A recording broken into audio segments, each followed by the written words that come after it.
Good evening, everyone. I welcome you all to yet another lecture presented to you by ज्ञान गुरुकुल सफलता की नई उड़ान। हर रात 8 बजे जो है हम एक आपके लिए नया लेक्चर लेकर आते हैं। मंडेज, वेंसडेज एंड फ्राइडेज को ये लेक्चर करंट अफेयर्स के होते हैं।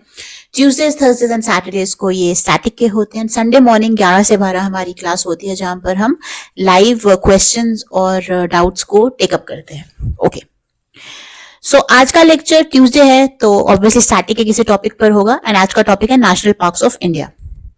तो आज हम जो है कुछ क्वेश्चंस देखें, कुछ थियरी देखेंगे एंड थर्सडे को हम इसी से रिलेटेड कुछ क्वेश्चंस देखेंगे।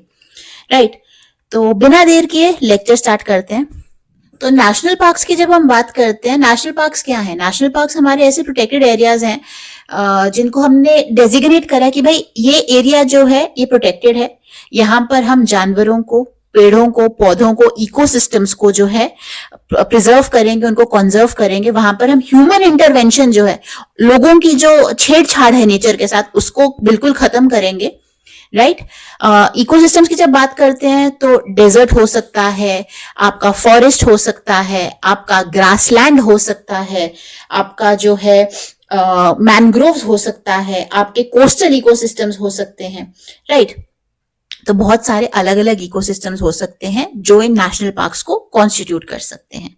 तो ये पार्क्स जो है एक नेचुरल हैबिटेट बताते हैं फ्लोरा का और फौना का। फ्लोरा होता है पेड़ पौधे और फौना होता है पक्षी, पशु, जानवर, ये सब आपके, सो दैट हम एक इकोलॉजिकली बैलेंस मेंटेन कर सकें। और जो आपकी एंडेंजर्ड स्पीशीज हैं, ऐसी स्पीशीज जो खतरे में है, चाहे वो शेर हो, चाहे वो हिरन हो, चाहे वो चीता हो, चाहे वो मगरमच्छ हो, चाहे वो आपकी गैंजेटिक डॉल्फिन्स हो, इन सबको जो है हम एक सेफ जगह दे सके कि वो यहाँ पर फले फूले, अच्छे से पनपे, उनको यहाँ पे किसी से कोई खतरा नहीं है। तो इंडिया में जो नेशनल पार्क्स हैं वो एक लॉ के तहत मॉनिटर किए जाते हैं, उनको गवर्न किया जाता है, जो कि है आपका वाइल्ड लाइफ प्रोटेक्शन एक्ट 1972। और इस एक्ट के तहत हंटिंग, शिकार करना, पोचिंग, इलीगल शिकार करना, उनकी तस्करी करना, डिफॉरेस्टेशन जो है नेशनल पार्क्स की बाउंड्रीज के अंदर जो है मना है। एज ऑफ 2025 इंडिया में 106 नेशनल पार्क्स हैं। They cover approximately 1.23% of India geographical area. और ग्लोबल सिग्निफिकेंस क्या है आपको पता होगा कि इंडिया जो है आपका एक बहुत ही डाइवर्स जियोग्राफी है। हमें desert, ocean ecosystems, marshes, riverine ecosystems, lake ecosystems, हमें फॉरेस्ट इकोसिस्टम्स, ये सब एक ही कंट्री में देखने को मिल रहे हैं। तो यहाँ पर एक रिच वैरायटी है वाइल्ड लाइफ की और इकोसिस्टम्स की, और उनको कंजर्व करने के लिए इंपॉर्टेंट है। तो की फीचर्स, लीगल फ्रेमवर्क मैंने आपको बता दिया, वाइल्ड लाइफ प्रोटेक्शन एक्ट 1972 है। कभी कभार फॉरेस्ट कंजर्वेशन एक्ट 1980 के तहत भी आते हैं। रिसेंटली इस फॉरेस्ट कंजर्वेशन एक्ट में जो है कुछ अमेंडमेंट्स जो गवर्नमेंट ने प्रपोज करी थी, तो इसके बारे में आप पढ़ सकते हैं। पर्पस बता दिया, एंडेंजर्ड स्पीशीज को जो है एक सेफ हैबिटेट देना। बायोडाइवर्सिटी, बायोडाइवर्सिटी क्या है? Biological diversity. तो बायोलॉजिकल रिसोर्सेज में जितनी डाइवर्सिटी होती है, जितनी अलग अलग तरह के बायोलॉजिकल रिसोर्सेज आपको देखने को मिले। बायोलॉजिकल रिसोर्सेज क्या? जो आपकी जिंदा चीजें हैं, चाहे वो पेड़ पौधे हो, चाहे वो जानवर हो, चाहे वो पशु हो, चाहे वो आपके सांप, मेंढक, नेवले हो, चाहे वो आपकी मछलियां हो। राइट, और इको टूरिज्म को प्रमोट करने के लिए, इको टूरिज्म क्या? एक ऐसी टूरिस्ट एक्टिविटी जो इकोलॉजिकल प्रिंसिपल्स को ध्यान में रखते हुए कंडक्ट करवाई जाए। वहां पर ह्यूमंस का इंपैक्ट जो है बिल्कुल खत्म करना है, मिनिमाइज करना है, कि इंसान अपने हिसाब से उस इकोसिस्टम को मॉडिफाई ना कर पाए, गंद ना डाले, जानवरों को परेशान ना करे, बहुत नेचर के साथ इंटीग्रेट करके ये टूरिज्म एक्टिविटी कराई जाए। यूनिक फीचर्स की अगर बात की जाए तो इंडिया में क्योंकि इतना डाइवर्स है, तो अगेन आपको बहुत तरह के जो है आपको नेशनल पार्क्स देखने को मिलेंगे। बहुत से नेशनल पार्क्स ऐसे हैं, 106 में से 7 national parks, 1 second sorry, 7 national parks ऐसे हैं 106 में से जो यूनेस्को वर्ल्ड हेरिटेज साइट्स हैं। कौन कौन से हैं? इसमें आपका क्योलादेव आता है, कंचनजंगा आता है, राइट, आपका पन्ना आता है। ये सब आपके कुछ यूनेस्को वर्ल्ड हेरिटेज साइट्स में भी कवर्ड हैं। 7 पार्क्स आगे वाली स्लाइड्स में पढ़ेंगे कौन कौन से 7 पार्क्स हैं। सिग्निफिकेंट कॉन्ट्रीब्यूशंस आपकी बहुत सारी इंपॉर्टेंट स्पीशीज हैं, जैसे कि बंगाल टाइगर्स जो कि सुंदरबंस में कंजर्व्ड हैं, एशियाटिक लायंस जो कि गिर फॉरेस्ट गुजरात में पाए जाते हैं, एलिफेंट्स तमिलनाडु कर्नाटका वाली बेल्ट में वहां पे मिलते हैं, हरियाणा में आपका एक नेशनल पार्क है वहां पे एलिफेंट्स मिलते हैं, राइनोसरस असम वाला जो आपका एरिया है काजीरंगा ओरांग मनस वहां पर आपको राइनोसोरस देखने को मिलेंगे, snow leopards Hemis National park, आपका किश्तवाड़ नेशनल पार्क, यहाँ पर आपको स्नो लेपर्ड्स जो है देखने को मिलेंगे, great Indian bustard desert national park जो है आपका राजस्थान में, वहां पे आपको ये कुछ स्पीशीज जो है इंपॉर्टेंट एनिमल स्पीशीज ये आपको देखने को मिलेंगी, और ये इंडेंजर्ड है, ये खतरे में है, एंड इनको कंजर्व करना और प्रिजर्व करना बायोलॉजिकली और इकोलॉजिकली बहुत इंपॉर्टेंट है, तो सो दैट हमारा जो सिस्टम है जो चल रहा है वो एक बैलेंस में चलता रहे, बैलेंस डिसरप्ट ना हो। अब अगर शेर की स्पीशीज खत्म हो जाती है, शेर क्या खाता है, हिरन खाता है, अब शेर खत्म हो गया तो हिरन की पॉपुलेशन बढ़ जाएगी, अब हिरन क्या खाता है, हिरन घास खाता है, अब हिरन की पॉपुलेशन बढ़ गई तो ऑब्वियसली उन घास के ऊपर जो प्रेशर है कि भाई इतने लोगों का इतने हिरनों ने खानी है तो कहां से पूरा होगा, तो मे बी ये घास छोड़कर हमारे जो फूड क्रॉप्स हम ग्रो करते हैं एग्रीकल्चरल फीड्स में उनको खाने पे आ जाए, जब वो उनको खाने पर आ जाएंगे तो कहीं ना कहीं इंसानों की फूड सिक्योरिटी पे इंपैक्ट होगा। तो this is just one of the examples कि किस तरह से जो है इकोलॉजिकल डिसरप्शन हमें देखने को मिल सकती है। तो one example, one very small example, ऐसे ही बहुत सारे और एग्जाम्पल्स हैं। तो वो इकोलॉजिकल बैलेंस मेंटेन करने के लिए it is very much important कि हम इन स्पीशीज को जो है कंजर्व करें। मेगा डायवर्सिटी की बात की जाए तो इंडिया की जो मेगा डायवर्सिटी है 7 से 8% रिकॉर्डेड स्पीशीज हमें ग्लोबली देखने को मिलती है। 4 ग्लोबल बायोडायवर्सिटी हॉटस्पॉट्स हैं। इंडिया का अगर आपने मैप देखा हो, यहीं पे बना रही हूँ, बाद में क्लियर आउट कर दूंगी।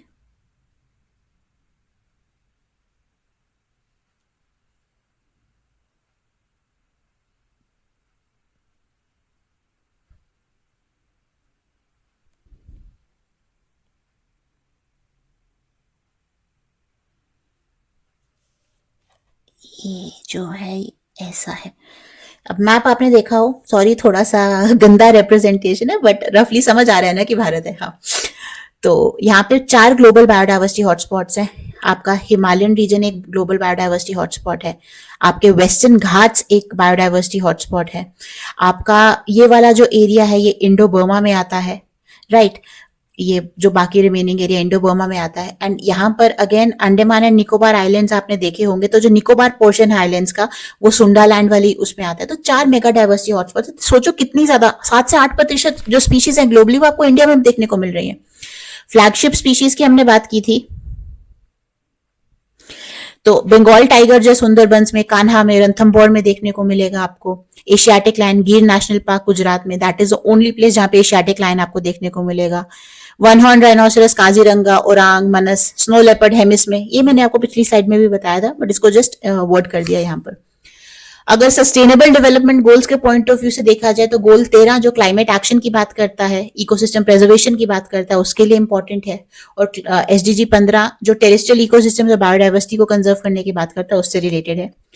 यूनिक फीचर्स की बात की जाए तो कुछ यूनिक हम नेशनल पार्क्स हैं इंडिया में, जैसे फ्लोटिंग नेशनल पार्क काइबुल लमजाओ जो है मणिपुर में, ये दुनिया का इकलौता फ्लोटिंग पार्क है। फ्लोटिंग पार्क क्या, ये एक लेक के बीच में है और लेक के बीच में जो है आपका एक आइलैंड फ्लोट कर रहा है जो कि लेक की डेब्री से बना है, पौधों से बना है, उनको फुमड़ीज कहा जाता है। एंड उसके ऊपर जो है नेशनल पार्क जो है बना हुआ है। मैंग्रोव इकोसिस्टम, सुंदरबंस का नाम सुना होगा, जो वेस्ट बंगाल और बांग्लादेश के बीच में है, जहां पे गंगा और ब्रह्मपुत्र मिलते हैं, वो डेल्टा जो बनता है वो सुंदरबंस है। एंड ये लार्जेस्ट मैंग्रोव फॉरेस्ट है वर्ल्ड में। तो Indian part of the Sundarbans जो है अगेन एक यूनेस्को वर्ल्ड हेरिटेज साइट है। Bangladesh part of Sundarbans again अलग एक यूनेस्को वर्ल्ड हेरिटेज साइट है और ये बहुत इंपॉर्टेंट है। यहाँ पे आपको रॉयल बंगाल टाइगर देखने को मिलता है, आपको कुछ ऐसी स्पीशीज किंग कोबरा एंड आपका एक कैट स्पीशीज है, सिविट कैट की स्पीशीज है जो आपको देखने को मिलेगी यहाँ पे। एशियाटिक कैट बोलते हैं उसको, कुछ ऐसा बोलते हैं, I am forgetting the name, तो आगे वाली स्लाइड्स में होगा, वो देखने को मिलते हैं। बहुत सारी स्पीशीज आपको यहाँ पर देखने को मिलेंगे। एक बहुत अलग सा इकोसिस्टम है। यहाँ के टाइगर जो है मैन ईटर्स हैं, तैरते हैं समुद्र के पानी में। लार्जेस्ट डेल्टाइक फॉरेस्ट भी जो है वो सुंदरबंस है। कोरल रीफ्स वाले जो हमारे नेशनल पार्क्स हैं, गुजरात में मरीन नेशनल पार्क गुजरात में है, और अंडमान एंड निकोबार आइलैंड्स में वहां पर आपको कोरल रीफ्स वाले नेशनल पार्क्स देखने को मिलेंगे। Otherwise another marine National park is जो तमिलनाडु में आपको gulf of Mannar national park देखने को मिलता है, राइट। तो कुछ यूनिक फीचर्स हैं, कुछ यूनिक पार्क्स हैं ये। लेजिस्लेटिव और global frameworks, wild life protection act के बारे में आपको बताया। Other than that, project tiger 1973 में इंदिरा गांधी जी ने लॉन्च करा था, एंड बेसिकली टाइगर्स को कंजर्व करने के लिए, बिकॉज टाइगर्स अगर आपको पता हो एपेक्स प्रेडेटर है, it is on the top of the food chain, तो कंजर्व करना इकोलॉजिकल स्टेबिलिटी के लिए बहुत इंपॉर्टेंट है। 2025 में आज अभी तक जो है 53 टाइगर रिजर्व्स हैं जो नेशनल पार्क्स भी हैं। सिमिलरली 1992 में प्रोजेक्ट एलिफेंट आया, जो एलिफेंट कॉरिडोर और कंजर्वेशन के लिए इंपॉर्टेंट है, बिकॉज एलिफेंट अगेन अगर आपको पता हो कीस्टोन स्पीशीज है। कीस्टोन स्पीशीज क्या होती हैं? ऐसी इंपॉर्टेंट स्पीशीज होती हैं जिनके ना होने से इकोसिस्टम में आपको डिसरप्शन देखने को मिल सकता है। तो आपने कभी अभी हाथियों को मूव करते हुए देखा हो, तो जब वो मूव करते हैं तो अपने साथ वो बहुत सारी ट्री की ब्रांचेस वगैरह पत्तों को जो हिलाते जाते हैं, मूव करते, वो भी मूव करते हैं उनके साथ, उनके ग्रुप्स में झुंड में मूव करते हैं, तो उनकी स्किन पर उनकी जो है सूंड वगैरह से जो पेड़ पौधे जो हैं जो टूटते हैं वो जमीन पर गिरते हैं, तो वो ट्रीज की प्रूनिंग करते हैं, एक तरह से डेड लीव्स को, डेड मैटर को रिमूव कर रहे हैं, साथ ही सीड्स के डिस्पर्सल में बहुत इंपॉर्टेंट रोल प्ले कर रहे हैं, पॉलिनेशन में बहुत इंपॉर्टेंट रोल प्ले कर रहे हैं। तो they are keystone species. UNESCO world heritage site 7 national parks recognise हैं ग्लोबली। रामसर साइट्स, फरवरी 2 को हम वर्ल्ड रामसर वेटलैंड डे मनाते हैं। रामसर कन्वेंशन, जो रामसर एक सिटी है ईरान में, उसको कमेमोरेट करने के लिए Ramsar convention basically wetlands of international importance को जो है कंजर्व करने के लिए साइन की गई थी 1971 में। एंड सेवरल पार्क्स जो है वो रामसर वेटलैंड्स में, जैसे क्योलादियो नेशनल पार्क है राजस्थान में, that is a Ramsar site as well. Current conservation challenges क्या है? पोचिंग का है, हैबिटेट लॉस तो हो ही रहा है, अर्बनाइजेशन इतनी फैल रही है, एग्रीकल्चरल एक्सपेंशन हो रही है, इंडस्ट्रियलाइजेशन हो रही है, उसकी वजह से जानवरों का और पेड़ पौधों का हैबिटेट जो डिस्ट्रक्ट हो रहा है। ह्यूमन वाइल्ड लाइफ कॉन्फ्लिक्ट जो देखने को मिल रहा है, जहां पर इंसानों में और जानवरों में कॉन्फ्लिक्ट है। सुंदरबंस के मैंने मैनीटर्स के बारे में बताया, that is also part of human wild life conflict. Climate change हो रहा है और पोल्यूशन तो है ही है कहीं ना कहीं, ये सब जो है हमारे जो नेचुरल इकोसिस्टम्स उसे इम्पैक्ट कर रहे हैं, एंड इन सब को मद्देनजर रखते हुए कंजर्वेशन की और ज्यादा जरूरत है। सिग्निफिकेंस, इकोनॉमिक बेनिफिट्स तो है ही है, इको टूरिज्म से रेवेन्यू और एम्प्लॉयमेंट जनरेट होता है, एनवायरमेंट को भी हम कंजर्व कर रहे हैं। कल्चरली अगर बात की जाए तो बहुत सारे पार्क्स जो हैं वहां पर लोग पूजा करते हैं, कुछ लोग नागों की पूजा करते हैं, कुछ लोग शेरों की पूजा करते हैं। नॉर्थ ईस्ट में कुछ ट्राइब्स है, नीशी ट्राइब्स है अरुणाचल प्रदेश में, जो मानती हैं कि शेर जो है, टाइगर्स जो हैं, वो उनके भाई बंधु ही हैं, एंड उनको मारना पाप है। कुछ लोग पीपल के पेड़ की पूजा, तो अगर किसी जंगल में पुराना पीपल का पेड़ है, वहां पे माना जाता है देवी देवताएं बसते हैं। कंतारा देखी होगी, कंतारा में अगेन वो फॉरेस्ट को और लैंड को प्रिजर्व करने की बात करते हैं, एक सीक्रेट ग्रोव बना देते हैं। तो ये सब चीजें हैं, साइंटिफिक रिसर्च के लिए भी बहुत इंपॉर्टेंट है कि क्लाइमेट चेंज और स्पीशीज बिहेवियर को स्टडी कर रहे हैं। कुछ इंपॉर्टेंट ट्रिविया एग्जाम्स के लिए, पहला नेशनल पार्क जो एस्टैब्लिश किया गया था, जिम कॉर्बेट नेशनल पार्क, 1936 में एस्टैब्लिश किया गया था। इसका नाम जो था ओरिजिनली था हेली नेशनल पार्क। सबसे ज्यादा नेशनल पार्क्स कौन सी स्टेट में है? मध्य प्रदेश में 11 पार्क्स हैं। ओनली फ्लोटिंग पार्क अभी पड़ा कैबुल लमजाओ मणिपुर में। Highest number of tiger reserves कहां पर है? मध्य प्रदेश में है। लार्जेस्ट मैनग्रोव फॉरेस्ट कौन सा है? सुंदरबंस है। मैक्सिमम मरीन नेशनल पार्क्स कहां पर है? अंडमान और निकोबार पर है। Largest park Hemis National Park Ladakh में। Smallest South Button Island National park जो अंडमान और निकोबार में है। ओल्डेस्ट जिम कॉर्बेट और न्यूएस्ट रायमोना नेशनल पार्क 2021 में डेजिग्नेट किया गया था, एंड असम में ये लोकेटेड है, राइट। ये स्टेट वाइज जो है नेशनल पार्क्स के नाम दिए गए हैं, उनके की फीचर्स दिए गए हैं, और उनकी फ्लैगशिप स्पीशीज का भी नाम दिया गया कि कौन सी स्पीशीज की कंजर्वेशन प्राइमरीली, बाकी सबको ही हर स्पीशीज प्रिजर्व की जाती है, कंजर्व की जाती है नेशनल पार्क्स में, लेकिन फ्लैगशिप सबसे इंपॉर्टेंट स्पीशीज कौन सी है? तो अगर Mahatma Gandhi Marine National Park की बात करें तो इसमें ग्रीन सी टर्टल और लेदरबैक टर्टल है। Then Campbell Bay National park है, माउंट हैरियट नेशनल पार्क है, North Button Island National park है, South Button Island National park है, which is also the smallest national park in India.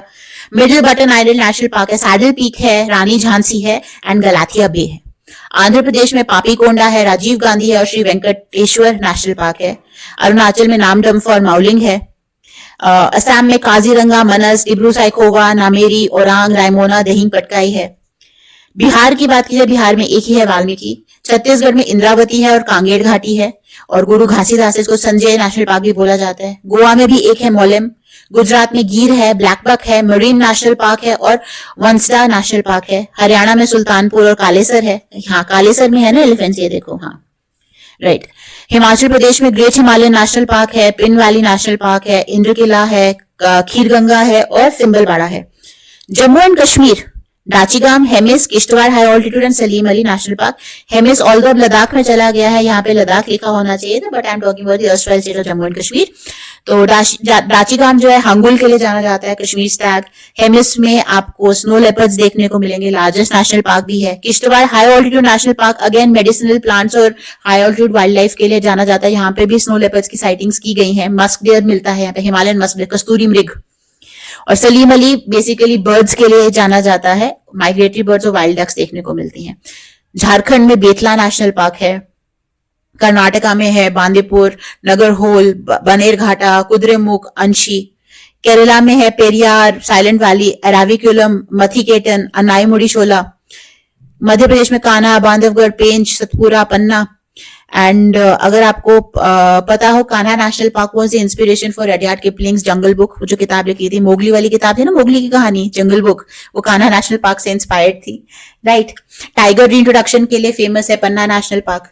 Maharashtra में Sanjay Gandhi national park है, चंडोली है, नवेगांव है, गुगामल है।